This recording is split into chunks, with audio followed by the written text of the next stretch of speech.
तो जो नेक्स्ट है वो है hydration of M plus ions.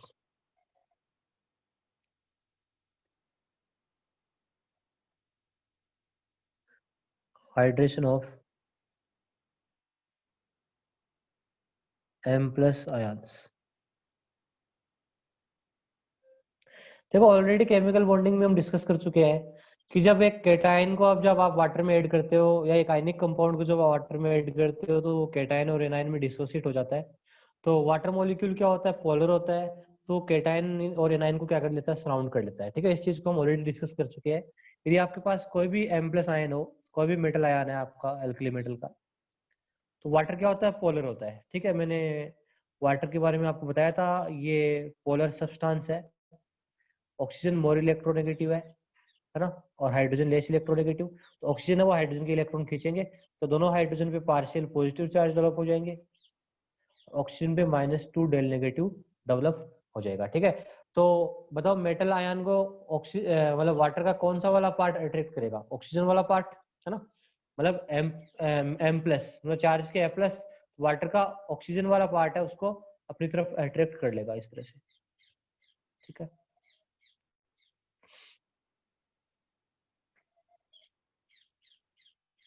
ठीक है, इस तरह से बहुत सारे वाटर मॉलिक्यूल आ जाएंगे, राउंड कर लेंगे। मैं सारों को नहीं बना रहा, नोट्स में दिखा रही है ऑलरेडी, और आपको पहले भी बता चुका हूँ यहाँ पे। तो देखो यहाँ पे क्या होगा, जो केटाइन है M प्लस और जो ये डाइपोल है, ठीक है, मतलब डेल प्लस और डेल नेगेटिव क्या बन गया, डाइपोल बन गया। तो यहाँ पे आयन और डाइपोल के बीच में क्या हो रही है, इंटरेक्शन हो रही है। ठीक है, तो यहाँ पे कौन सी इंटरेक्शन हो रही है, आयन डाइपोल। ठीक है, एक तरह से वंडरवाल फोर्स में आता है ये, है ना, हमने केमिकल बॉन्डिंग में डिस्कस किया है। ठीक है, तो बताओ एक केटाइन को जब वाटर मॉलिक्यूल सराउंड कर लेंगे तो क्या बन रही है, इंटरेक्शन हो रही है ना, और बॉन्डिंग हो रही है। बताओ बॉन्ड बनने से एनर्जी क्या होती है, रिलीज होती है या रिक्वायर्ड होती है, और बताओ इस एनर्जी को कौन सी एनर्जी बोलेंगे हम, रिलीज होती है। तो केटाइन या एनाइन जब वाटर मॉलिक्यूल के साथ इंटरेक्शन करता है तो जो एनर्जी रिलीज होती है उसका क्या नाम होता है, हाइड्रेशन एनर्जी। ठीक है, ऑलरेडी मैंने आपको बताया था कि कौन सी एनर्जी होती है, हाइड्रेशन एनर्जी। ठीक है, मतलब वाटर है ना, तो वाटर सॉल्वेंट है तो हाइड्रेशन एनर्जी इसका नाम होता है, हाइड्रेशन एनर्जी। बताओ हाइड्रेशन एनर्जी किसके डायरेक्टली प्रोपोर्शनल होती है, चार्ज के। इनवर्सली किसके प्रोपोर्शनल होती है, साइज के, है ना, बताया था ना। जितना ज्यादा चार्ज होगा उतने वाटर मॉलिक्यूल क्या करेंगे, उसको अटैक करेंगे, है ना। मतलब वाटर का जो ऑक्सीजन वाला पार्ट है वो उसको उतना ही क्या करेगा, सराउंड करेगा। ठीक है, तो हाइड्रेशन एनर्जी है वो चार्ज के डायरेक्टली प्रोपोर्शनल होती है, और साइज की क्या होती है, इनवर्सली प्रोपोर्शनल होती है। ठीक है, ये हमने ऑलरेडी चीज देखी थी। अब देखो ध्यान से, अब आपके पास जैसे मैं साइज ऑफ केटाइन्स की बात करूं गैसियस फेज में, साइज ऑफ केटाइन्स की बात करें हम, देखो टॉप टू बॉटम जाने पे साइज क्या होती है, इंक्रीज होती है, Li प्लस गैस, फिर आएगा आपका Na प्लस गैस, फिर आएगा आपका K प्लस, है ना, गैस फेज में बात कर रहे हैं। फिर हम रूबिडियम आ जाएगा, फिर क्या आता है, सीजियम आ जाएगा। ठीक है ना। ये केटाइन का साइज है वो टॉप टू बॉटम जाने पे इंक्रीज हो रहा है। ठीक है, और जो केटाइन है वो गैस फेज में है अभी। ठीक है, अब बताओ वाट हाइड्रेशन एनर्जी कौन से आयन की ज्यादा होगी, hydration energy top to bottom जाने पे इंक्रीज होगी या डिक्रीज होगी, मुझे ये बताओ।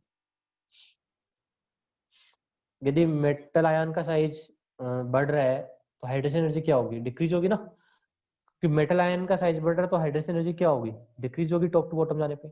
ठीक है, तो हाइड्रेशन एनर्जी की बात करें तो वो डिक्रीज हो जाएगी, है ना। तो बताओ यदि मैं हाइड्रेटेड साइज की बात करूं,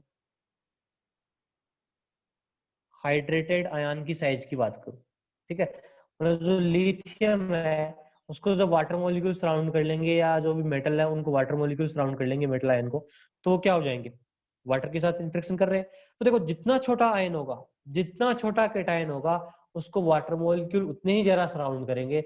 उसका जो हाइड्रेटेड आयन है उसका साइज क्या हो जाएगा, बड़ा हो जाएगा, छोटा होगा तो। ठीक है, तो Li प्लस एक्वस, फिर Na plus aqueous, K plus aqueous, Rb plus aqueous, Cs plus aqueous. ठीक है, ये हाइड्रेट आयन की साइज होगी। ठीक है, बताओ सबसे बड़ा कौन होगा इसमें, ना केमिकल बॉन्डिंग इस चीज को हमने डिस्कस किया था कि जितना छोटा केटायन है उसको वाटर मोल उतना ज्यादा सराउंड करेंगे तो उतना ही क्या हो जाएगा, भारी हो जाएगा। तो सबसे बड़ा कौन होगा, Li प्लस एक्वस, फिर Na प्लस एक्वस, फिर K प्लस एक्वस, फिर Rb प्लस एक्वस। मतलब एक्वस फेज में कौन सा बड़ा हो जाएगा, Li प्लस एक्वस बड़ा हो जाएगा, बिकॉज वाटर मॉलिक्यूल उसको ज्यादा सराउंड कर लेंगे, ठीक है, तो भारी हो जाएगा, ठीक है, लेयर बनने के कारण। अब देखो जो इलेक्ट्रिकल कंडक्टिविटी होती है सॉल्यूशन में, जो इलेक्ट्रिकल कंडक्टिविटी होती है सॉल्यूशन में, बताओ किसके डायरेक्टली प्रोपोर्शनल होती है, किसके बेसिस पे देखते हैं हम electrical conductivity in solution. Electrical conductivity किसके डायरेक्टली प्रोपोर्शनल होती है, देखो हम मेटल की इलेक्ट्रिकल कंडक्टिविटी नहीं देख रहे, वो तो इलेक्ट्रॉन्स पे डिपेंड करती है, फ्री इलेक्ट्रॉन्स की। हम एक्वस सॉल्यूशन में इलेक्ट्रिकल कंडक्टिविटी देखते हैं तो वो मोबिलिटी ऑफ आयंस पे डिपेंड करती है। शाबाश, किस पे डिपेंड करती है, मोबिलिटी ऑफ आयंस पे डिपेंड करती है। मोबिलिटी का मतलब होता है मूवमेंट, ठीक है, क्या होता है, मूवमेंट, ठीक है। बताओ एक्वस में सबसे ज्यादा मूवमेंट किसका होगा, सबसे तेज कौन दौड़ेगा इनमें से, बताओ मुझे, एक्वस फेज वाले आयंस में बताओ कौन ज्यादा मूवमेंट करेगा, जितना छोटा होगा उतना मूवमेंट करेगा। देखो सीजियम एक्वस का साइज क्या है, सबसे छोटा है, तो उसका मूवमेंट भी क्या होगा, ज्यादा होगा, ठीक है। तो इलेक्ट्रिकल कंडक्टिविटी का ऑर्डर आपसे पूछे एक्वस में, तो Li प्लस एक्वस सबसे कम, फिर आएगा आपका Na प्लस एक्वस, फिर क्या आएगा आपका K प्लस एक्वस, फिर क्या आएगा आपका Rb प्लस एक्वस, फिर क्या आ जाएगा आपका Cs प्लस एक्वस। देखो ऑलरेडी चीज पढ़ा दी है, दोबारा रिपीट किया आपको, ठीक है, तो वहां पे यदि आपको नहीं समझ में आया तो मैंने यहाँ पे रिपीट कर दी है, ठीक है। तो ये है इनकी hydrated hydration of M plus ion के बारे में, ठीक है। अब हम नेक्स्ट चीज पे जा रहे हैं, ठीक है, वो है 10th, फ्लेम कलरेशन। क्या है, फ्लेम कलरेशन, ठीक है। देखो फ्लेम कलरेशन क्या होता है, देखो इसके बारे में ना मैं आपके ग्रुप में वीडियो भी भेजूंगा, यदि आपको वैसे समझना है तो, देखना है ना, यूट्यूब पे पड़े वीडियो है ना, डिफरेंट डिफरेंट लेबोरेटरी में जो होते हैं ना टेस्ट, उनके ना वीडियो पड़े फ्लेम कलरेशन के, तो आप देख लेना वहां से समझने के लिए। बट यहाँ पे जो मैं बात कर रहा हूँ, मेरी बात पहले ध्यान से सुनो। देखो फ्लेम कलरेशन क्या होता है, ठीक है। देखो किसी भी मेटल, है ना, या भी कोई भी मेटल आया लो, उसको डिटेक्ट करने के लिए अलग अलग तरीके होते हैं। मान लो आपके पास, मैंने 5 मेटल रख दिया आपके पास, मैंने बोला ये बताओ इसमें से ये कौन सी मेटल है, ये कौन सी मेटल है, उनको आप डिटेक्ट कैसे कर पाओगे, ठीक है। जैसे मतलब डिटेक्शन का मतलब ये है, जैसे मान लो आपके पास है ना, आपकी आंख बंद है, बिल्कुल कुछ नहीं पता आपको, आपके पास 5 मिठाई है, 5 स्वीट है, आप वो डिटेक्ट कैसे करोगे, आप उनको खाओगे ना, तभी तो आपको उनका टेस्ट पता चलेगा, ठीक है। तो वैसे ही ना मेटल्स का भी क्या करना पड़ता है, डिटेक्शन करना पड़ता है, ठीक है। तो अब ऐसा तो है नहीं कि मेटल को हम खा जाएंगे, ठीक है, उनका डिटेक्ट करने के लिए अलग अलग तरीके हैं, ठीक है, उन्हीं की बात करें हम। तो उनमें से एक तरीका है फ्लेम कलरेशन, ठीक है। मतलब क्या करेंगे हम, हमारे पास एक बर्नर होगा, ठीक है, जिससे फ्लेम निकल रहेगी, देखिए इस तरह से बना रहा हूँ, जैसे बर्नर है, इससे फ्लेम निकल रही है, ठीक है, ठीक है। तो हम क्या करेंगे, एक स्पेचुला होगा हमारे पास, ठीक है, उस स्पेचुला में क्या करेंगे हम, मेटल का सैंपल भर लेंगे, ठीक है, पाउडर फॉर्म में, ठीक है, भर लिया, फिर स्पेचुला को पकड़ के इसके पास लेके आओ, ठीक है। तो अलग अलग एल्कली मेटल है, वो फ्लेम में अलग अलग कलर के साथ बर्न होती है। क्या बताया मैंने, डिफरेंट डिफरेंट एल्कली मेटल है, वो डिफरेंट डिफरेंट कलर के साथ क्या होगी, बर्न होगी, है ना। जब आपने लिथियम को लेके इधर जाओगे ना, तो रेड कलर के साथ बर्न होगी, क्रिम्सन रेड कलर दिखाई देगा आपको, ठीक है। आप सीजियम को लेके जाओगे तो ब्लू कलर की फ्लेम आपको दिखाई देगी, ठीक है। तो इस तरह से हम फ्लेम कलरेशन से क्या कर सकते हैं, मेटल है उनको डिटेक्ट कर सकते हैं, ठीक है। ये म्यूट कर लो अपना, किसी का जो भी है, एक दो स्टूडेंट है शायद म्यूट नहीं है।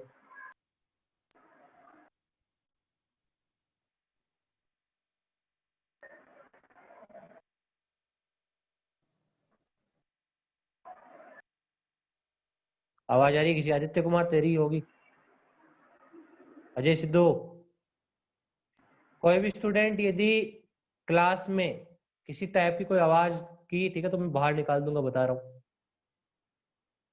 नाम नोट करके, और अगली बार क्लास में आने भी नहीं दूंगा, और ध्यान रहे पहले से ऑफ करके रख लेना माइक को, ठीक है। किसी को कुछ पूछना तो हैंड राइज कर देना। डिसिप्लिन कहते डिसिप्लिन से रहना है यहाँ पे, ठीक है। और यदि आप इधर उधर की मतलब बदमाशी करते हो तो जा सकते हो।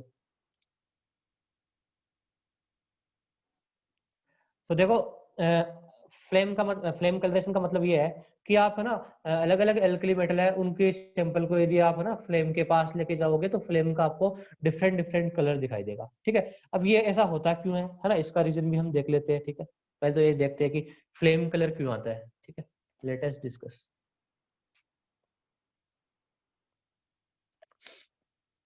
देखो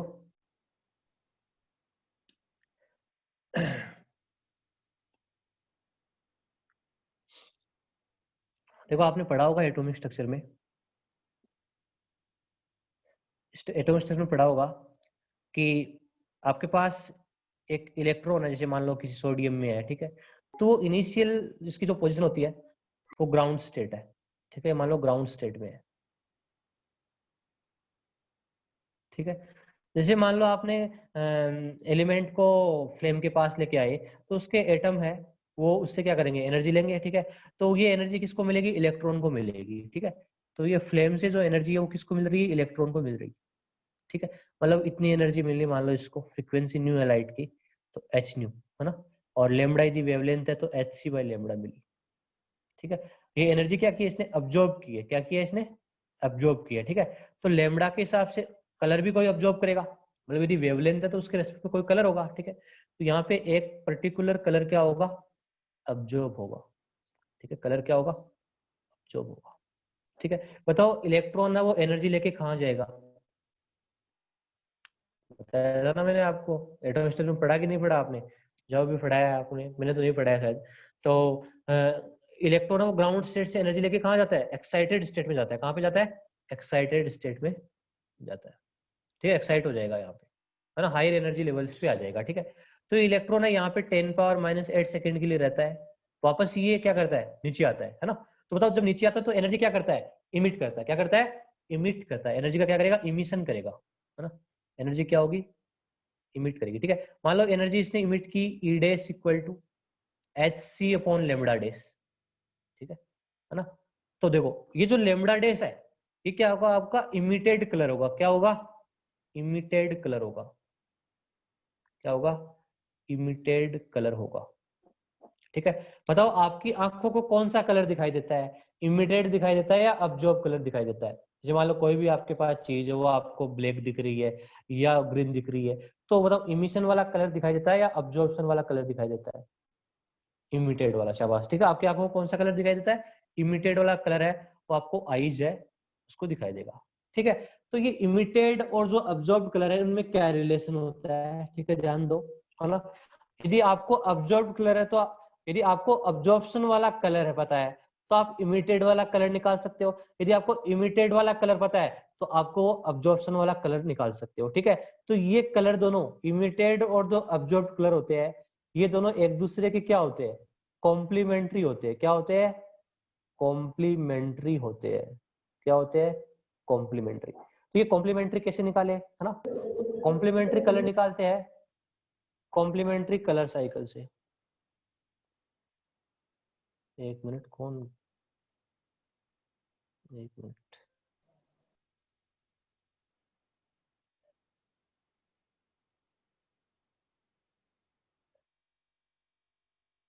तो कॉम्प्लीमेंट्री कलर निकालते हैं वो हम कॉम्प्लीमेंट्री कलर साइकिल से निकालेंगे। देखो कॉम्प्लीमेंट्री कलर साइकिल को कैसे बनाते हैं, तो इधर ध्यान देना, कॉम्प्लीमेंट्री कलर साइकिल देखो सिंपल है बनाना। जैसे आपने फिजिक्स में पढ़ा होगा या पहले बचपन में पढ़ा होगा विबग्योर, ठीक है, ठीक है। टोटल 7 कलर है यहाँ पे, हम इस इंडिगो को नहीं लेते यहाँ पे, ठीक है। बाकी हमारे जो 6 कलर है उनसे हम ऐसे बना देंगे, देखो एक सर्कल बना दो ऐसे, ठीक है। और इसमें से लाइन से ड्रॉ कर दो, 3 लाइन ड्रॉ कर दो, एक, दो, और ये थर्ड वाल बनी, ठीक है। अब पहले क्या वॉयलेट है, तो स्टार्ट कर दो यहाँ पे वॉयलेट, फिर क्या आ जाएगा ब्लू, फिर क्या आ जाएगा ग्रीन, फिर क्या आ जाएगा येलो, फिर क्या आ जाएगा ऑरेंज, फिर क्या आ जाएगा रेड। ठीक है, इस तरह से हम कॉम्प्लीमेंट्री कलर साइकिल बना सकते हैं। अब बताओ मुझे, एक इलेक्ट्रॉन है वो रेड कलर अब्जॉर्ब करता है, मान लो कोई सब्सटेंस, बताओ कौन सा कलर दिखाई देगा बताओ। यदि रेड कलर अब्जॉर्ब किया तो आपको कौन सा कलर मिलने वाला है? रेड का कॉम्प्लीमेंट्री क्या दिख रहा है बताओ आपको, कौन सा दिख रहा है? देखो रेड के जस्ट अपोजिट कौन सा है ग्रीन है कि नहीं है? तो आपको कौन सा कलर दिखाई देगा? ग्रीन कलर दिखाई देगा। ठीक है, ओके। मान लो अब्जॉर्ब कलर आपका रेड है तो कौन सा कलर दिखाई देगा आपको? ग्रीन। मान लो किसी ने ब्लू कलर अब्जॉर्ब किया है तो कौन सा कलर दिखाई देगा बताओ? ब्लू कलर अब्जॉर्ब किया है तो ऑरेंज दिखाई देगा। या मैं ऐसे बोलूं, मान लो एक ऐसा सब्सटेंस है जो येलो कलर का दिख रहा है ना, येलो का दिख रहा है, तो उसने कौन सा कलर अब्जॉर्ब किया होगा बताओ? येलो कलर का दिख रहा है मुझे, कौन सा अब्जॉर्ब किया होगा? वॉयलेट कलर अब्जॉर्ब किया होगा। ठीक है, तो इस तरह से हम कॉम्प्लीमेंट्री कलर साइकिल से ऐसे बता सकते हैं कि कॉम्प्लीमेंट्री कलर कौन कौन से हो गए। खैर इस चीज का हमारे यहाँ भैया कोई यूज नहीं है, बस एक बार इन्फॉर्मेशन के लिए ही था। ठीक है, देखो इंडिगो कलर है वो जनरली ना ऑब्जॉर्ब नहीं होता, ठीक है, उसको हम लेते नहीं है, अदरवाइज हमारा कॉम्प्लीमेंट्री साइकिल बनेगा नहीं, क्योंकि टोटल कलर कितने हो जाएंगे? 7 हो जाएंगे ना, और ऑड नंबर हो जाएगी, फिर वो फिट नहीं बैठेगा। ठीक है, तो उसको एक रिमूव करके रखते हैं। ठीक है, और जनरली है ना ये यही कलर है वो आपको ज्यादा मिलते हैं। ठीक है, उसी के बेसिस पे हम लेते हैं। तो ये खैर इसकी हमारे यहाँ पे कोई यूज नहीं है अभी इस टाइम पे, है ना। इस टाइम पे तो आपको जो फ्लेम का कलर है वो याद करना है, आगे ये काम आएगी, आगे चीजें +2 में काम आएगी, या इसी चैप्टर में एक जगह हम पढ़ेंगे और यहाँ पे। ठीक है, तो अलग अलग कलर यहाँ पे मैं आपको बता रहा हूँ। तो इधर तो लिख लो, मैंने लिथियम लिख दिया, इधर मैंने लिख दिया सोडियम, इधर मैंने लिख दिया पोटेशियम, इधर रुबिडियम, इधर सीजियम। देखो लिथियम है वो फ्लेम में कौन सा कलर दिखाई देता है इसका? Crimson red. कौन सा? क्रिम्सन रेड कलर दिखाई देता है। मतलब क्रिम्सन रेड और रेड एक ही बात है ना। थोड़ा सा क्रिम्सन रेड क्या होता है, थोड़ा सा अलग होता है, डिफरेंट होता है। इसको आप नेट पे चेक कर सकते हो कि कलर दिखता कैसे है। ठीक है, सारे कलर की फोटो होती है ऊपर। ठीक है, और सोडियम है उसका कलर होता है गोल्डन येलो। क्या होता है? Golden yellow. ठीक है, देखो ये कलर है, ये तो आपको याद ही करने हैं, है ना। इनसे आप कॉम्प्लीमेंट्री वगैरह इस पे मत जाना। ठीक है, तो ये तो ना एक जनरल कलर हो गए। ठीक है, आपको याद करने तो याद करें नहीं। ठीक है, बाकी कई ऐसे क्वेश्चन आते हैं उनमें आपको कॉम्प्लीमेंट्री साइकिल अप्लाई करना है। तो लिथियम होता है वो क्रिम्सन रेड होता है, सोडियम गोल्डन येलो होता है, पोटेशियम होता है वो येलो कलर का होता है, सॉरी वॉयलेट कलर का होता है, येलो नहीं, वॉयलेट। ठीक है, और रुबिडियम होता है वो रेड वॉयलेट होता है, थोड़ा सा रेड वॉयलेट। और सीजियम होता है ब्लू कलर का होता है, ब्लूइश कलर का होता है। ठीक है, तो ये है इनके फ्लेम। क्रिम्सन क्या होता है? देखो क्रिम्सन ना एक ना डिफरेंट डिफरेंट कलर के, जिसमें जैसे थोड़ा रेड टाइप का ही होता है। देखो इस तरह का होता है क्रिम्सन रेड। ये मेरा पेन दिख रहा है ना, बिल्कुल। ठीक है, इसका ये वाला पार्ट आपको दिख रहा है। ठीक है, इस टाइप का होता है, थोड़ा सा रेड से थोड़ा सा डिफरेंट होता है, तो रेड में ही आ जाता है। खैर ठीक है, थोड़ा सा डिफरेंट होता है ना। अरे ग्राउंड स्टेट वाला क्या रिपीट कर दो, अभी पीछे की चीजें थोड़ी बताऊंगा। कोई इलेक्ट्रॉन आपके पास है ना, इसके पास हीट एनर्जी आएगी या लाइट एनर्जी आएगी, तो वो कहाँ जाएगा? एक्साइट हो जाएगा। एक्साइट आके क्या होगा? वापस नीचे आ जाएगा। जब एक्साइट होगा तो क्या करेगा? वो एक्साइट होने से पहले एनर्जी क्या करेगा? अब्जॉर्ब करेगा, है ना। मान लो उसने E = h new energy absorb की, है ना, या लेमडा के हिसाब से बोले तो hc/λ। तो ये जो लेमडा है, ठीक है, ये क्या है? वेवलेंथ है ना, अब्जॉर्प्शन वाली। ठीक है, उसके हिसाब से क्या होगा? कोई कलर होगा ना, क्योंकि लेमडा के हिसाब से डिपेंड करता है कलर आपका। ठीक है, तो ये आपका अब्जॉर्ब कलर होगा यहाँ पे कोई ना कोई। ठीक है, फिर ये एक्साइट होगा तो वापस क्या होगा? नीचे आएगा तो इमिशन होगा, तो इमिशन वाली वेवलेंथ के हिसाब से क्या होगा? यहाँ पे कोई कलर होगा।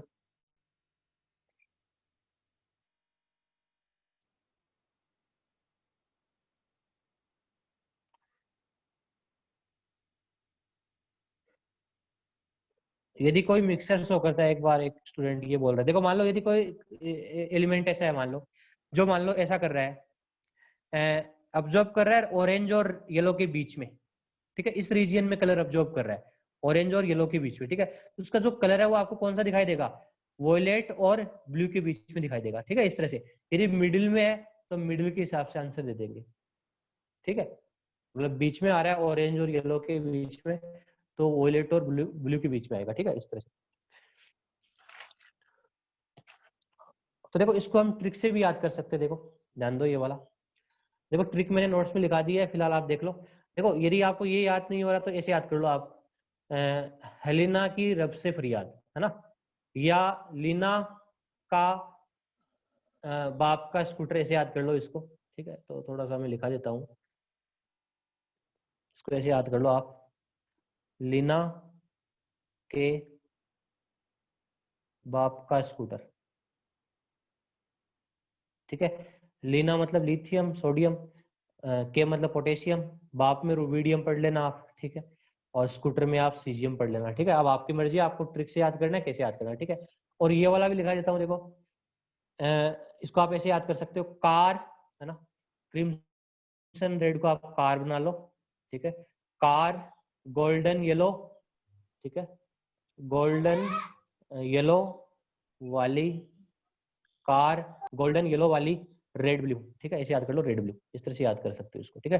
न्यूमेरिक से कार गोल्डन येलो वाली रेड ब्लू।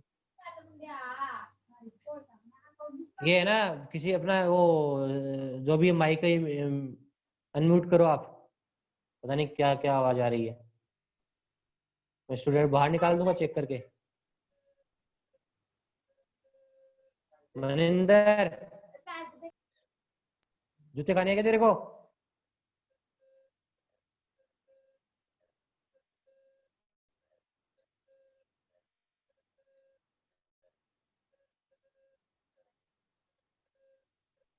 देखो, आप इसको न्यूमेरिक से भी है ना इस तरह से याद कर सकते हो, मैं नोट्स में लिख दिया, आपको जैसा लगता है वैसे, ठीक है, ठीक है। एक और चीज देखो, जैसे आप देखते हो कि जो मेटल्स होती है उनमें लस्टरनेस आती है, ठीक है, वो चमकते हैं। बताओ मेटल है वो चमकते क्यों, उनमें शाइनिंग क्यों आती है, उसमें लस्टर्स क्यों आती है, बताओ, बता सकते हो इस चीज का? जैसे एग्जाम में आए कि मेटल में लस्टरनेस होती है भाई,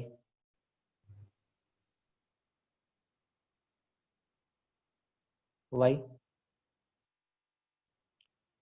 देखो मेटल है उनमें लस्टर्स आती है, क्यों? क्योंकि उसमें जो लूजली इलेक्ट्रॉन्स होते हैं ना, वो ऑसिलेट करते हैं, ठीक है। वो क्या करते हैं, वाइब्रेशन करते हैं, ऑसिलेट करते हैं, ठीक है। तो इसका आंसर ये होगा, the metallic lustre in metal is due to oscillation of loosely electrons, ठीक है। ऑसिलेशन होता है एज ए मूवमेंट, ठीक है, अपने एक्सिस के इधर उधर, ठीक है। फिजिक्स में ऑसिलेशन आपके डिटेल में आएगा चैप्टर, ठीक है। तो ये इसका रीजन ध्यान रखना है एक।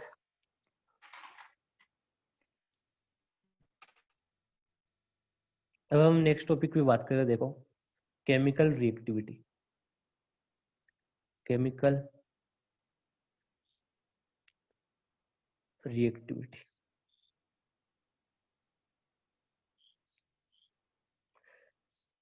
देखो केमिकल रिएक्टिविटी जैसे ना, आपको बड़े ही मतलब अच्छे से सोचना है इस चीज को, इस टॉपिक को, ठीक है। मतलब केमिकल रिएक्टिविटी हम कैसे निकालेंगे, ठीक है, कौन कौन से फैक्टर पे डिपेंड करेगी केमिकल रिएक्टिविटी। यदि है ना मोबाइल है ना हीट हो जाए या बंद हो जाए, ठीक है, बीच में, तो ना आप क्लास में प्रेजेंट रहना, 2 मिनट में सही हो जाएगा, कोई दिक्कत नहीं है। ध्यान रहे इस चीज का सारे स्टूडेंट। देखो केमिकल रिएक्टिविटी है उसका क्या रीजन है, देखो जो एल्कली मेटल्स होती है या जो भी एल्कलाइन अर्थ मेटल है ना, एस ब्लॉक की मेटल होती है, वो डी ब्लॉक से मतलब मोर रिएक्टिव होती है, ठीक है। तो इनकी रिएक्टिविटी काफी ज्यादा होती है, आपने बचपन में भी पढ़ा होगा, है ना, रिएक्टिविटी सीरीज देखी होगी, उसमें पोटेशियम है, ये सब आगे होते हैं, ठीक है। तो उनकी केमिकल रिएक्टिविटी का क्या रीजन होता है, देखो वैसे तो है ना, ये स्ट्रॉन्ग इलेक्ट्रोपॉजिटिव कैरेक्टर रखती है, स्ट्रॉन्ग इलेक्ट्रोपॉजिटिव करेक्टर होता है इनका। मतलब जो एल्कली मेटल है या जो भी एल्कलाइन अर्थ मेटल है, ये इलेक्ट्रॉन का लॉस इजीली कर देती है, ठीक है। और इजीली आपका केटाइन में कन्वर्जन हो जाता है इनका, ठीक है। तो इनकी जो केमिकल रिएक्टिविटी होती है वो इसी चीज पे डिपेंड करती है कि इलेक्ट्रॉन है वो कितना जल्दी लॉस करे, ठीक है। बट ये तो एक फैक्टर हुआ।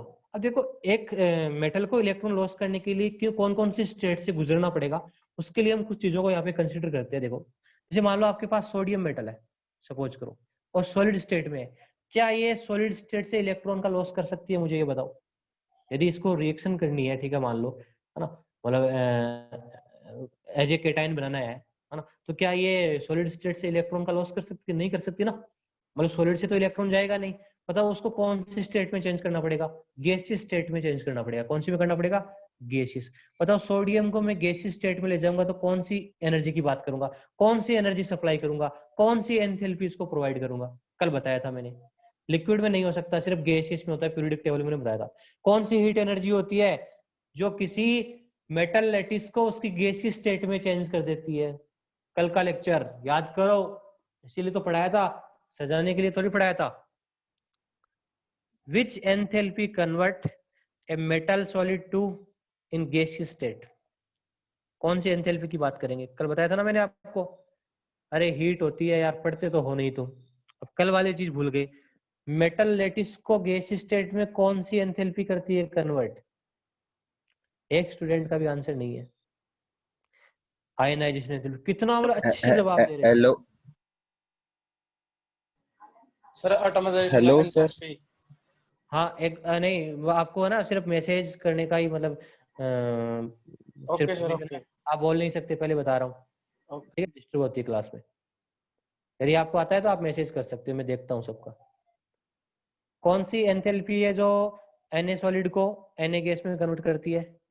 एंथैल्पी ऑफ एटमाइजेशन कौन सी होती है? एंथैल्पी ऑफ एटमाइजेशन, ठीक है? तो यहाँ पे हम कौन सी एनर्जी की बात करेंगे? एंथैल्पी ऑफ एटमाइजेशन की बात करेंगे, डेल्टा AH, ठीक है? इसको डिनोट करते हैं। बताओ, एक Na गैस में से मुझे इलेक्ट्रॉन निकालना है, ठीक है? मतलब Na गैस में से मेरे को इलेक्ट्रॉन निकालना है, तो कौन सी एनर्जी की बात करूंगा? यदि मैं Na+ गैस में लेके जाऊंगा, एक इलेक्ट्रॉन निकाल दिया, तो कौन सी एनर्जी काम आएगी यहाँ पे? कौन सी एनर्जी इसको सप्लाई करूंगा मैं, जैसे इलेक्ट्रॉन बाहर आएगा? यदि गैस स्टेट से इलेक्ट्रॉन निकालना है मेरे को, ठीक है, तो कौन सी एनर्जी होती है? कौन सी होती है? अरे आयनाइजेशन एनर्जी। अरे आयनाइजेशन एनर्जी क्या होती है? गैस स्टेट से जो इलेक्ट्रॉन निकलता है उसके लिए जो एनर्जी दी होती है, वो आयनाइजेशन एनर्जी होती है। फिर देखो, Na+ गैस को हम किस में लेके जाए, मान लो एक्वस में लेके जाए, ठीक है? तो कौन सी एनर्जी की बात करते हैं बताओ? जब एक केटाइन है, एक गैसियस केटाइन एक हाइड्रेटेड केटाइन में चेंज होता है, अभी भी थोड़ी देर पहले मैंने बताया था हाइड्रेटेड, रेडियस, इन सब के बारे में, ठीक है? तो कौन सी एनर्जी होती है? वो हाइड्रेशन एनर्जी होती है। कौन सी होती है? Hydration energy. बस यही सब चीज है ना, मतलब कॉन्सेप्ट आपके सामने पड़ा है, चीजें आपके सामने पड़ी है, ठीक है? कोई बड़ी भारी चीज नहीं है, ठीक है? बस समझना होता है। बताओ, एटमाइजेशन एंथैल्पी का साइन क्या होगा? पॉजिटिव होगा या नेगेटिव होगा? पॉजिटिव का मतलब सप्लाई, नेगेटिव का मतलब रिलीज। पॉजिटिव होगा या नेगेटिव होगा? साइन बताओ मुझे। देनी पड़ेगी या लेनी पड़ेगी? देनी पड़ेगी भाई। एटमाइजेशन एंथैल्पी आपको बाहर से सप्लाई करनी पड़ती है ना? आयनाइजेशन एनर्जी क्या होती है? पॉजिटिव होती है या नेगेटिव होती है? आयनाइजेशन एनर्जी भी क्या होती है? पॉजिटिव होती है, ठीक है? आयनाइजेशन एनर्जी भी क्या होती है? आपको देनी पड़ती है, ठीक है? तो हाइड्रेशन एनर्जी का साइन क्या होता है? हाइड्रेशन एनर्जी का साइन क्या होता है? क्या होता है हाइड्रेशन एनर्जी का साइन? नेगेटिव होता है। हाइड्रेशन एनर्जी क्या होती है? रिलीज होती है, ठीक है? ये सब चीजें ना आपको आती है, फिर भी आप ना इसमें कंफ्यूज हो, ठीक है, कि बताइए कि ना बताइए, एकदम से क्या पूछ लिया, ठीक है? अब देखो, अब हम रिएक्टिविटी की बात करें तो कौन कौन सी एंथैल्पी पे डिपेंड करती है? देखो, एक तो यदि हम बाकी मेटल से कंपैरिजन करें, डी ब्लॉक की है या जो भी है, ठीक है, आपकी जो एल्कली मेटल है ना, उनकी जो एक तो जो एटमाइजेशन एंथैल्पी होती है वो लो होती है, ठीक है? लो एंथैल्पी ऑफ एटमाइजेशन, एटमाइजेशन है ना, लो ही होती है ना, इतना अच्छा मेटेलिक बॉन्ड होता नहीं है। एंथैल्पी ऑफ एटमाइजेशन किस पे डिपेंड करती है ना? मेटेलिक बॉन्डिंग पे। तो एल्कली मेटल में तो मेटेलिक बॉन्डिंग इतनी अच्छी होती नहीं है, क्योंकि एस में इलेक्ट्रॉन होते हैं, है ना? तो उनकी एटमाइजेशन एंथैल्पी क्या होती है? लो होती है। बताओ, एटमाइजेशन एंथैल्पी लो होगी तो रिएक्टिविटी भी ज्यादा होगी, क्यों? क्योंकि एक मेटल सॉलिड है, वो मेटल गैस में इजीली कन्वर्ट हो जाएगा, ठीक है? यदि एटमाइजेशन एंथैल्पी लो है तो एक मेटल सॉलिड है, वो मेटल गैस में इजीली कन्वर्ट हो जाएगा। दूसरा, इनकी आयनाइजेशन एनर्जी भी क्या होती है? लो होती है। लो एंथैल्पी ऑफ आयनाइजेशन, ठीक है? मतलब मैं किसी से मेटल से इलेक्ट्रॉन निकालूंगा तो कम एनर्जी लगेगी, तो जल्दी इलेक्ट्रॉन बाहर आएंगे और उसकी रिएक्टिविटी क्या होगी? ज्यादा होगी। तीसरा, इनकी हाइड्रेशन एनर्जी क्या होती है? नेगेटिव होती है, ठीक है? मोर नेगेटिव होती है। तो high enthalpy of hydration, high enthalpy of hydration. देखो, इस चीज को समझो आप, ये एनर्जी मैं सप्लाई कर रहा हूँ, प्लस प्लस है, हाइड्रेशन है वो रिलीज हो रही है, नेगेटिव है ना? इस चीज को आप ऐसे समझो, जैसे मान लो आपको ना एक काम करवाना है किसी से, ठीक है? मान लो आपको ना कोई, सपोज करो आप ना कहीं पे पैसे कमा रहे हो, मान लो आप, ठीक है, कहीं भी आपकी जॉब है और आपको घर बनाना है ना? मान लो घर बनाने में आपके पैसे लग रहे हैं, मान लो 5 लाख, ठीक है? और आपके पास जो सेविंग है, वो इनकम है, वो मान लो 7 लाख है, तो आपका घर इजीली बन जाएगा। मतलब आप घर बनाने तक को जो प्रोसेस है वो इजीली हो जाएगा। और मान लो आपको घर बनाना है 5 का और आपके पास इनकम है 0, कुछ नहीं है, ठीक है, तो आपका बनेगा नहीं। तो वैसी बात है, देखो आपको क्या करना है, एक मेटल सॉलिड को M प्लस गैस में लेके जाना है, फिर M प्लस एक्वस में लेके जाना है, ठीक है। तो उसके लिए देखो जो सप्लाई वाली एनर्जी है वो क्या होनी चाहिए, मतलब ये तो मैं खर्च कर रहा हूँ ना, मैं बाहर से दे रहा हूँ, तो ये क्या होनी चाहिए, लो होनी चाहिए रिएक्टिविटी के लिए। और जो रिलीज वाली एनर्जी होती है जो बाहर निकलती है वो क्या होनी चाहिए, ज्यादा होनी चाहिए, ठीक है। मतलब रिलीज वाली अपनी थोड़ी लगेगी, अपने को तो एनर्जी है ना सिस्टम से मिल रही है ना, रिलीज हो रही है तो बाहर आ रही है ना, स्टेबिलिटी बढ़ रही है, ठीक है। तो आप इसको ऐसे समझो कि वो चीज जरा स्पॉन्टेनियस होगी, है ना, जिसमें आप एनर्जी क्या दे रहे हो, कम दे रहे हो, ठीक है ना। देखो मैं आपको समझाता हूँ, जैसे मान लो ए से बी जाना आपको, मान लो, ठीक है, ए से बी जाना है ना। ए मतलब आपका बठिंडा है और बी मान लो आपका कोई भी फरीदकोट है, सपोज करो, है ना। तो देखो मान लो आप बठिंडा से फरीदकोट जा रहे हो, है ना। एक मतलब ऐसा पाथ है जिसमें आपका 50 रुपए में काम बन रहा है ना। एक आपका ऐसा पाथ है जिसमें आपके 5000 लग रहे हैं, है ना। तो बताओ आपके लिए ज्यादा स्पॉन्टेनियस कौन है, आप कौन सा चूज करोगे, 50 वाला चूज करोगे। तो वही बात है ना, यदि एक मेटल को, ध्यान दो, एक मेटल सॉलिड को यदि M प्लस एक्वस में चेंज होने के लिए जितनी कम एनर्जी देनी पड़ेगी, ठीक है, जितनी एनर्जी कम लगेगी वो मेटल है उतनी उसकी रिएक्टिविटी क्या होगी, ज्यादा होगी, ठीक है। तो रिएक्टिविटी डिपेंड करती है जो हम जो एनर्जी सप्लाई कर रहे हैं ना वो क्या होनी चाहिए एक्चुअली में, है ना, कम होनी चाहिए, ठीक है, रिलीज ज्यादा होनी चाहिए, ठीक है। तो इसी बेसिस पे हम इसी कंसेप्ट को पढ़ेंगे। तो सबसे पहले मैं रिएक्टिविटी चेक कर रहा हूँ गैसियस फेज में, ठीक है, मेटल्स की। यदि गैस फेज तक लेके जाना है तो रिएक्टिविटी किसकी ज्यादा होगी। तो देखो सबसे पहले बात कर रहे हैं हम रिएक्टिविटी इन गैस फेज।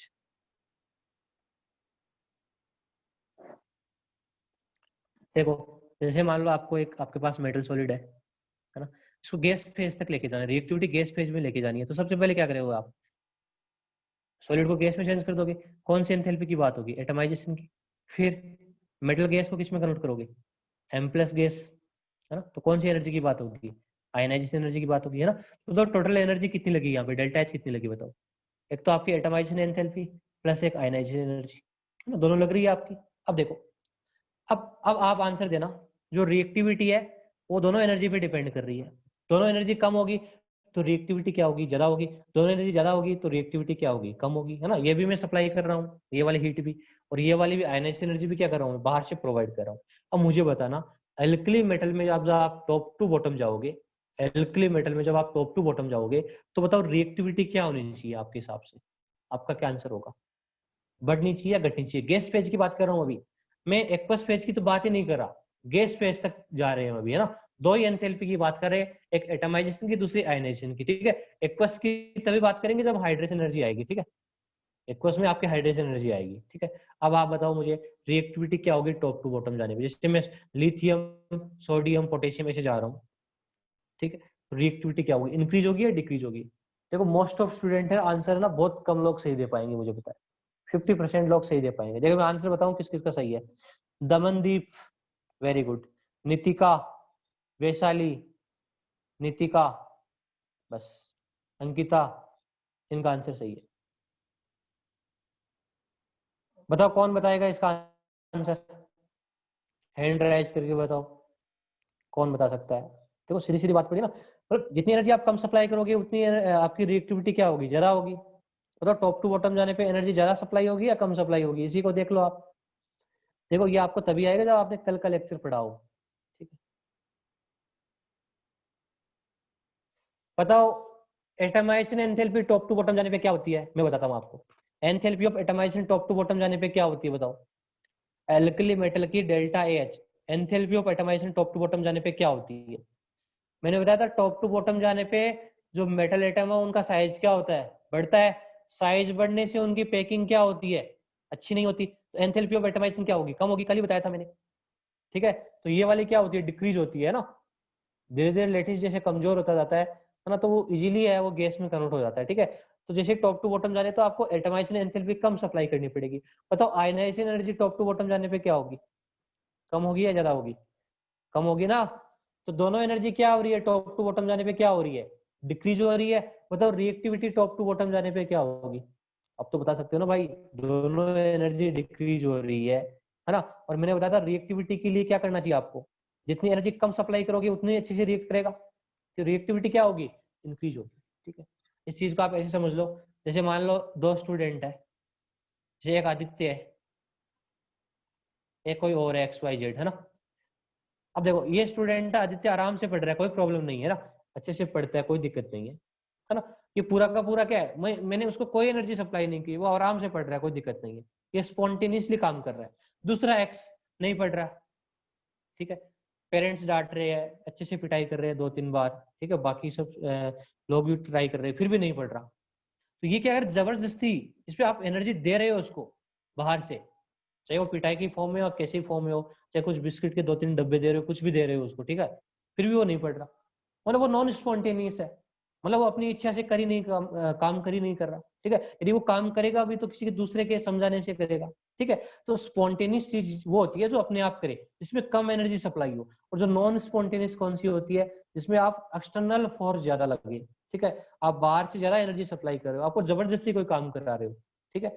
तो आप देखो टॉप टू बॉटम जाने पे दोनों एनर्जी क्या हो रही है, दोनों का सम क्या हो रहा है, डिक्रीज हो रहा है। इसका मतलब आपका जो सीजीएम है, आपका जो सीजीएम सॉलिड है, वो इजीली किस में कन्वर्ट हो जाएगा, सीजीएम प्लस गैस में कन्वर्ट हो जाएगा। तो उसकी रिएक्टिविटी ज्यादा होगी कि नहीं होगी, मतलब आपका सीजीएम प्लस गैस है वो जल्दी बनेगा, मतलब कोई मेटल तभी तो रिएक्ट करेगी ना जब उस पर कुछ चार्ज आएगा। जैसे मान लो Cl नेगेटिव के साथ रिएक्शन करनी है, तो Cl नेगेटिव की रिएक्शन तभी होगी जब सीजीएम पे क्या है, पॉजिटिव चार्ज है, और पॉजिटिव चार्ज आने के लिए आपको क्या करना पड़ेगा, सीजीएम सॉलिड को सीजीएम प्लस गैस में कन्वर्ट करना पड़ेगा। तो मतलब कौन कौन सी एनर्जी सप्लाई करूंगा यहाँ पे, सीजीएम सॉलिड को मैं सीजीएम प्लस गैस में कन्वर्ट करने के लिए ये दोनों एनर्जी, एक तो एटमाइजेशन एंथैल्पी, पहले सॉलिड से गैस में लेके जाऊंगा, फिर गैस से किस में लेके जाऊंगा, आयन में लेके जाऊंगा, बस सीधा कंसेप्ट है ना। तो गैस फेज में रिएक्टिविटी टॉप टू बॉटम जाने पे क्या होती है, क्या होती है, इंक्रीज होती है, क्या होती है, इंक्रीज होती है, ठीक है। इस चीज को आप ऐसे भी समझ सकते हो, देखो जैसे आपने थर्मोडायनेमिक्स पढ़ रखा है या जो भी आप कितना पढ़ा है वो मैं नहीं जानता, है ना, थर्मोडायनेमिक्स में आती है, या तो आपने पढ़ लिया नहीं आगे आएगी, ठीक है। एक डेल्टा जी आती है, ठीक है, delta G, delta G equal to होता है delta H minus T into delta S, ठीक है। डेल्टा एच होती है एंथैल्पी, क्या होती है, एंथैल्पी। डेल्टा एस होती है चेंज इन एंट्रोपी, मतलब एंट्रोपी के नाम से बोलेंगे इसको। और डेल्टा जी क्या होती है, गिब्स एनर्जी होती है, गिब्स एनर्जी, ठीक है। एक्चुअल में जो गिब्स एनर्जी होती है, चेंज इन गिब्स एनर्जी होता है, जो डेल्टा जी होता है, ये कई बार बता देता है कि कौन सी रिएक्शन स्पॉन्टेनियस होगी, कौन सी नॉन स्पॉन्टेनियस होगी, ठीक है। यदि किसी भी रिएक्शन में, ध्यान दो अभी आप है ना ये कंसेप्ट भी सीख सकते हो, बाकी आप पढ़ लेना, यदि डेल्टा जी नेगेटिव आती है किसी सिस्टम में, ठीक है, तो वो क्या होता है, स्पॉन्टेनियस होता है, मतलब अपने आप होता है, इजीली जाता है, ठीक है, रिएक्टिविटी ज्यादा होगी, ठीक है। और यदि डेल्टा जी जीरो आ जाता है तो इक्विलिब्रियम में होता है सिस्टम, ठीक है। और यदि ग्रेटर देन जीरो आता है तो फिर वो नॉन स्पॉन्टेनियस होता है, फिर जबरदस्ती काम करना पड़ता है ना।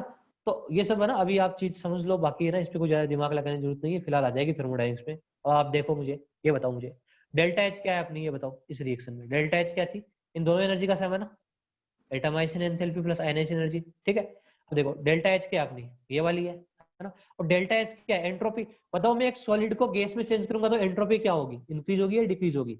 एक सॉलिड को गैस में चेंज करने पर रेंडमनेस क्या होती है, बढ़ती है। जब रेंडमनेस बढ़ती है तो एंट्रोपी क्या होती है, इंक्रीज होती है, ठीक है। तो डेल्टा एस क्या है, पॉजिटिव है, टेम्परेचर भी क्या है, पॉजिटिव है, तो ये वाली चीज क्या है, पॉजिटिव है इतनी, ध्यान दो। और ये वाली है डेल्टा एच है, ये भी क्या है, पॉजिटिव है। बताओ डेल्टा एस को लेस देन जीरो होने के लिए कौन सी चीज कम होनी चाहिए, बताओ, ये वाली बढ़नी चाहिए या ये वाली कम होनी चाहिए, ये वाली बताओ, डेल्टा एच या टी इंटू डेल्टा एस।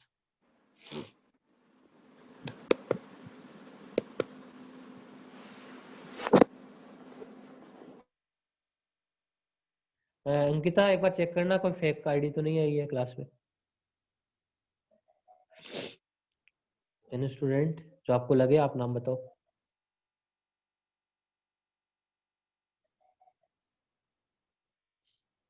देखो डेल्टा एस होती है रेंडम, मतलब एंट्रोपी, एंट्रोपी है ना, जब भी आप सॉलिड से गैस में जाते हो ना तो एंट्रोपी बढ़ती है, ठीक है।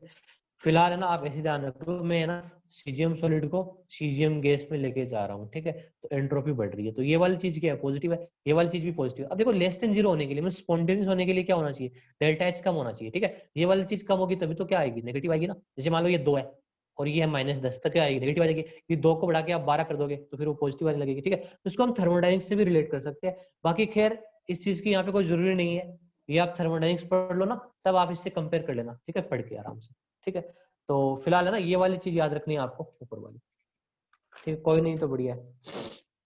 तो ये तो होगी अपनी गैस फेज में रिएक्टिविटी, बस इतना ही ध्यान रखना है, मतलब कहने का मतलब ये है, ये सब चीजें समझाने के लिए, ठीक है, मैं आपको डेप्थ में लेके जा रहा हूँ, है ना। बाकी आप ना, मैं एक लाइन ऐसे भी लिखा देता कि टॉप टू बॉटम जाने पे गैस में फेज में रिएक्टिविटी क्या होती है, इंक्रीज होती है, तो क्यों होती है, बस इसका रीजन बता रहा हूँ, ठीक है। अब हम एक्वस फेज की बात करते हैं रिएक्टिविटी की, ठीक है। Next, reactivity, reactivity in aqueous phase.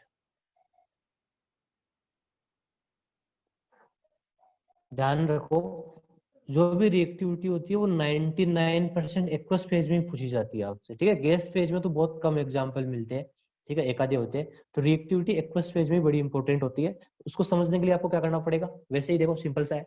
पहले आपके पास कोई मेटल सॉलिड है, उसको किस में लेके जाना पड़ेगा, मेटल गैस में लेके जाना पड़ेगा, है ना। कौन सी एंथैल्पी, एटमाइजेशन। फिर मेटल गैस से किस में लेके जाना पड़ेगा, एम प्लस गैस में, इलेक्ट्रॉन निकालना पड़ेगा, तो कौन सी एनर्जी होगी, आयनाइजेशन एनर्जी। फिर एम एम प्लस गैस को किस में लेके जाना पड़ेगा, एम प्लस एक्वस में, कौन सी एनर्जी होगी, हाइड्रेशन एनर्जी होगी, ठीक है।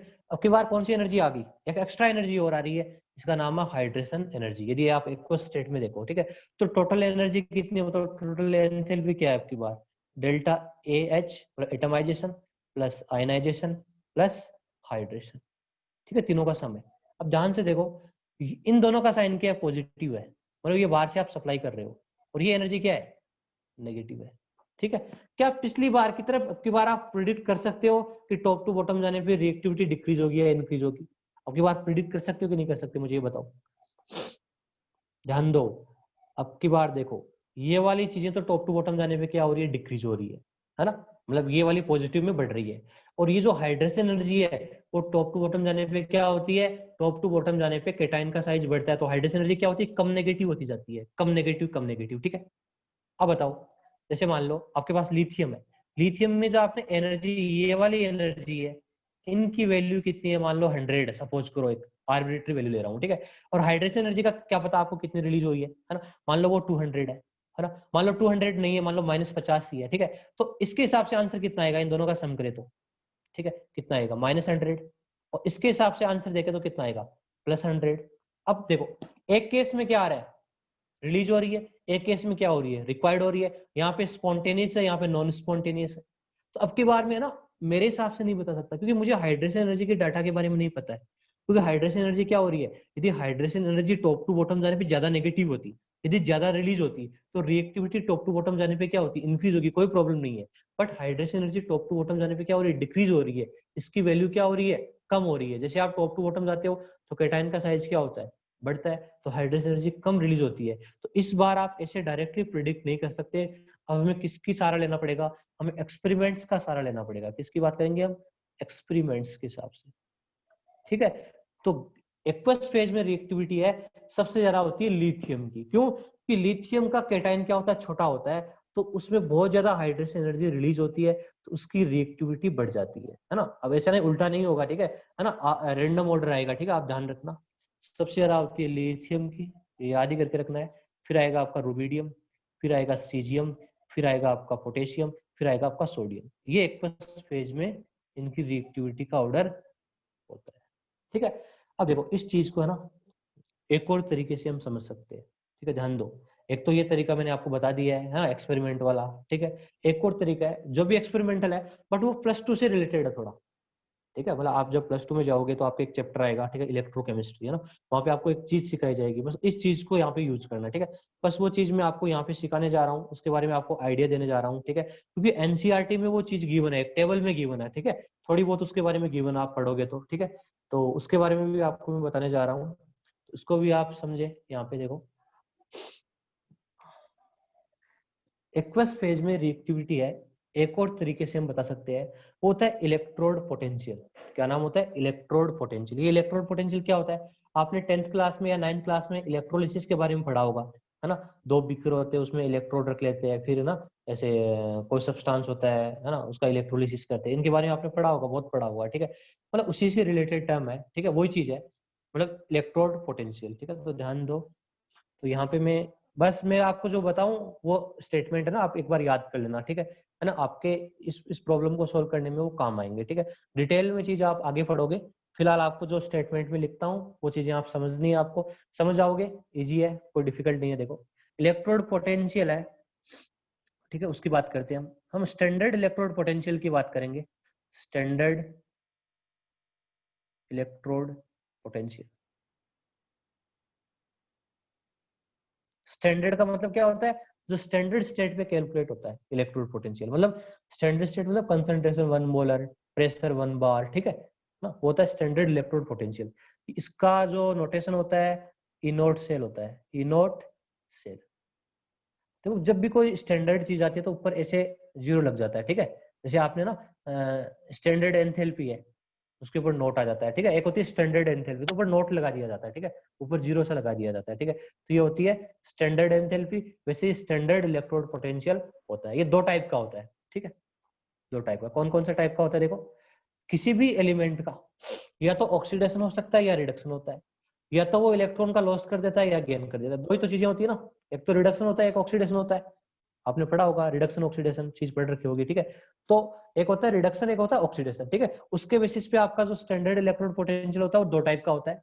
एक होता है standard oxidation potential, standard oxidation potential,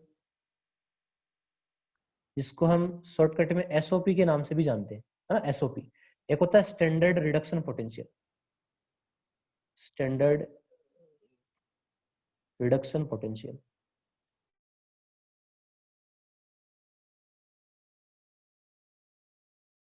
एक होता है स्टैंडर्ड रिडक्शन पोटेंशियल, एक होता है स्टैंडर्ड ऑक्सीडेशन पोटेंशियल, ठीक है। स्टैंडर्ड रिडक्शन पोटेंशियल होता है एसआरपी, ठीक है, shortcut form standard reduction potential, SOP standard oxidation potential, ठीक है। तो देखो इनका नोटेशन कैसे लिखते हैं हम, तो बस वो ध्यान देना हो। चलो थोड़ा जैसे मान लो ऑक्सीडेशन क्या होता है, लॉस ऑफ इलेक्ट्रॉन। जैसे मान लो आपके पास कोई मेटल है, ठीक है ना, वो इलेक्ट्रॉन का क्या कर दे, लॉस कर दे, ठीक है, मान लो एन इलेक्ट्रॉन लॉस कर दिए, ठीक है, कोई भी मेटल है, एन इलेक्ट्रॉन बाहर निकाल दिए, तो उस पर चार्ज कितना आएगा, एन प्लस आ जाएगा, है ना, ये क्या होता है, ऑक्सीडेशन होता है ना, इलेक्ट्रॉन का लॉस होना। देखो ऑक्सीजन का ऐड होना भी ऑक्सीडेशन होता है, वो कोई प्रॉब्लम नहीं है, ठीक है, उसके साथ हम बिल्कुल भी कोई हमारे डिबेट नहीं है। जब भी हम ऑक्सीडेशन रिडक्शन चैप्टर पढ़ेंगे तो इस चीज को भी मैं आपको समझा दूंगा, ठीक है। फिलहाल आपको ये ध्यान देना है, इलेक्ट्रॉन का लॉस होना क्या होता है, ऑक्सीडेशन, और इलेक्ट्रॉन का गेन होना क्या होता है, रिडक्शन होता है। मान लो आपका एम एन प्लस आयन है, उसने एन इलेक्ट्रॉन गेन कर लिए, ठीक है, तो एन प्लस चार्ज है और एन इलेक्ट्रॉन गेन कर लिए, तो चार्ज क्या हो जाएगा, न्यूट्रल हो जाएगा, वो एम सॉलिड में चेंज हो जाएगा, ठीक है। तो ऑक्सीडेशन और रिडक्शन क्या होता है, जस्ट रिवर्स प्रोसेस होता है। इसमें क्या होता है, इलेक्ट्रॉन का लॉस, उसमें क्या होता है, इलेक्ट्रॉन का गेन। तो देखो पोटेंशियल का इसका सिंबल क्या होता है, जैसे एसओपी को आप कैसे डिनोट करते हो, ठीक है, तो यहाँ पे लिखा जाता है ई, है ना, स्टैंडर्ड तो ऊपर क्या आ जाएगा, नोट आ जाएगा, ठीक है। ऑक्सीडेशन है तो देखो एम से एम एन प्लस जा रहा है, ठीक है, तो यहाँ पे नीचे लिखूंगा मैं एम, ठीक है, फिर एम एन प्लस, ऐसे डिनोट करेंगे इसको, ठीक है। ई नॉट मतलब स्टैंडर्ड है तो स्टैंडर्ड, ऑक्सीडेशन पोटेंशियल है ना, तो एम से M N plus, reduction potential है तो क्या लिखेंगे, देखो E not M N plus से एम, ठीक है, जस्ट उल्टा लिखेंगे, ठीक है। देखो यहाँ पे क्या एम से एम एन प्लस है, यहाँ एम एन प्लस से एम है, ठीक है, रिएक्शन के हिसाब से एम से एम एन प्लस गया तो एम से एम एन प्लस लिख दिया, यहाँ एम एन प्लस से एम गया तो एम एन प्लस से एम लिख दिया, ठीक है। तो स्टैंडर्ड रिडक्शन पोटेंशियल और स्टैंडर्ड ऑक्सीडेशन पोटेंशियल दो टाइप के होते हैं। बताओ एसओपी और एसआरपी दोनों रिवर्स है कि नहीं है, बताओ मुझे। जैसे ये रिएक्शन है और ये रिएक्शन दोनों रिवर्स है ना, दोनों में क्या है, मतलब जैसे मैं एक को उल्टा कर दूं तो दूसरा बन जाएगा, ठीक है। तो दोनों रिवर्स होने के कारण इनमें क्या रिलेशन होता है, आपका जो एसओपी होता है वो होता है माइनस एसआरपी, क्या होता है, माइनस एसआरपी, ठीक है। जैसे मान लो किसी का आपको एसओपी गिवन है, जैसे मान लो मैंने आपको ऐसे लिख दिया ई नोट एल आई से एल आई प्लस गिवन है मुझे, पहले बताओ ये कौन सा पोटेंशियल गिवन है मुझे, ये बताओ, आप सिंबल से बता सकते हो कौन सा है, एल आई से एल आई प्लस है, कौन सा है, ऑक्सीडेशन है रिडक्शन है, बताओ, यहां से देख के बता सकते हो। देखो ये चीज देखो आप, यदि जीरो से प्लस में जा रही है ना, मतलब मेटल से कोई भी प्लस स्टेट में जा रही है तो क्या है, ऑक्सीडेशन है, ठीक है। तो ये एसओपी गिवन है, एसओपी कितना है 0.34, बताओ इसका एसआरपी कितना हो जाएगा, नेगेटिव हो जाएगा ना, बस नेगेटिव हो जाएगा, बस ये चीज ध्यान रखनी है आपको, ठीक है। ओके, ये चीज आपको आनी चाहिए। अब देखो आपको मैं दो स्टेटमेंट लिखा रहा हूँ, बड़े इंपॉर्टेंट है और वो आपको ध्यान रखने हैं। देखो क्या है, देखो अब लिखाना क्या है ऐसे बता देता हूँ, थोड़ा टाइम ज्यादा लग रहा है ना यहाँ पे। देखो इफ फर्स्ट स्टेटमेंट देखो, if SOP is more positive for a species, मतलब किसी भी एलिमेंट का यदि एसओपी मोर पॉजिटिव है, ठीक है, तो उस एलिमेंट का क्या होगा, ऑक्सीडेशन उतना ही ज्यादा होता है, मतलब एसओपी मतलब ऑक्सीडेशन, किसी का एसओपी ज्यादा पॉजिटिव है तो उसका ऑक्सीडेशन उतना ही ज्यादा होगा, ठीक है। और वो कौन से एजेंट की तरह काम, उसका यदि ऑक्सीडेशन ज्यादा होगा, इजीली होगा, तो वो कौन से एजेंट की तरह काम करेगा, मुझे ये बताओ। जिसका खुद का ऑक्सीडेशन होता है वो कौन से एजेंट की तरह काम करता है, ऑक्सीडाइजिंग या रिड्यूसिंग, बताओ। जिसका खुद का ऑक्सीडेशन होगा वो कौन से एजेंट की तरह होगा, रिड्यूसिंग एजेंट की तरह, ठीक है। तो पहली लाइन ये है, किसी भी एलिमेंट का यदि एसओपी ज्यादा होता है तो उसका ऑक्सीडेशन उतना ही ज्यादा होगा, ठीक है, और वो रिड्यूसिंग एजेंट की तरह काम करेगा, है ना। ऐसा उल्टा भी हो सकता है, जैसे किसी का एसओपी ज्यादा नेगेटिव है तो उसका रिडक्शन उतना ही कम अच्छा नहीं होगा, ठीक है, और वो एक बेटर रिड्यूसिंग एजेंट की तरह काम नहीं करेगा, ठीक है। और एसआरपी में वैसे ही है, यदि एसआरपी किसी का मोर पॉजिटिव है तो उसका उतना ही अच्छे से रिडक्शन होगा और वो ऑक्सीडाइजिंग एजेंट की तरह काम करेगा, ठीक है। तो इस चीज को आपको पढ़ के आना है, मतलब अभी 2 दिन पढ़े, आपका टेस्ट वेस्ट दे लो, ठीक है। और ये एनसीईआरटी की वैल्यू है, देखो ये एसआरपी एनसीईआरटी में गिवन है ना। फिर मैंने इनकी रिएक्टिविटी का ऑर्डर बना लिया, ठीक है। बस आप इसको एक बार पढ़ के आना, बाकी इस चीज को हम है ना ट्यूसडे डिस्कस करेंगे, ठीक है। अभी टाइम हो गया है, ठीक है। तो इस चीज को आप पढ़ के आना, मैं आपको नोट्स भेज